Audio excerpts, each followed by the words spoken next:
Welcome to food ফান্ডা। আজ তৈরি করব বিয়েবাড়ির স্টাইলে পনির সাটে।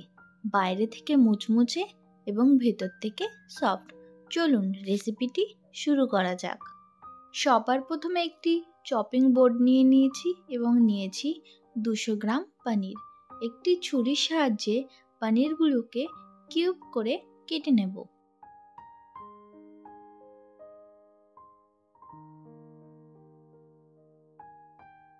পনির সাটে তৈরি করার জন্য পনিরগুলিকে এই রকম কিউব করেই কেটে নিতে হবে। তার সাথে কিউব করে কেটে নিয়েছি ক্যাপসিকাম এবং পেঁয়াজ। এবার একটি টুথপিক নিয়ে নিয়েছি। এই টুথপিকের মধ্যে প্রথমে গেঁথে নেব একটি ক্যাপসিকাম। এবার দিয়ে দেব কিউব করে কেটে রাখা পনির।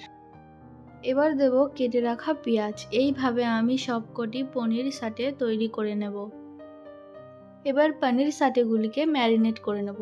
তার জন্য নিয়ে নিয়েছি 1 চামচ লবণ, 1 চামচ কাশ্মীরি লঙ্কার গুঁড়ো, 1 চামচ আদা বাটা, 1 চামচ রসুন বাটা, সামান্য সর্ষের তেল।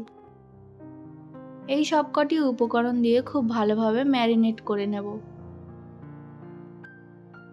পনিরগুলো আমার খুব ভালোভাবে ম্যারিনেট করা হয়ে গেছে। এবার এটি 10 মিনিটের জন্য রেস্টে রেখে দেবো। ততক্ষণে তৈরি করে নেব একটি ব্যাটার। তার জন্য এখানে আমি 1.5 কাপ ময়দা নিয়ে নিয়েছি আর দিয়ে দেবো 2 চামচ কর্নফ্লাওয়ার। দেব 1 চামচ লবণ, 1 চামচ লঙ্কার গুঁড়ো, 1 চামচ আদা বাটা, 1 চামচ রসুন বাটা, 1 চামচ কাঁচা লঙ্কা ও ধনেপাতা বাটা আর সামান্য পরিমাণে বেকিং সোডা। দেব 1 কাপ জল। জল দিয়ে খুব ভালোভাবে একটি ঘন ব্যাটার তৈরি করে নেব।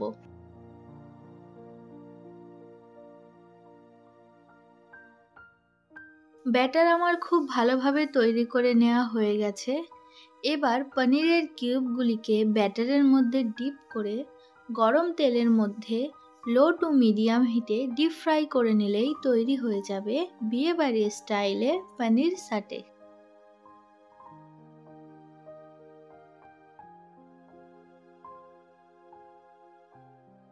ভিডিওটি যদি ভালো লেগে থাকে তাহলে অবশ্যই একটি লাইক করবেন। আমার চ্যানেলে নতুন হয়ে থাকলে চ্যানেলটি সাবস্ক্রাইব করতে ভুলবেন না।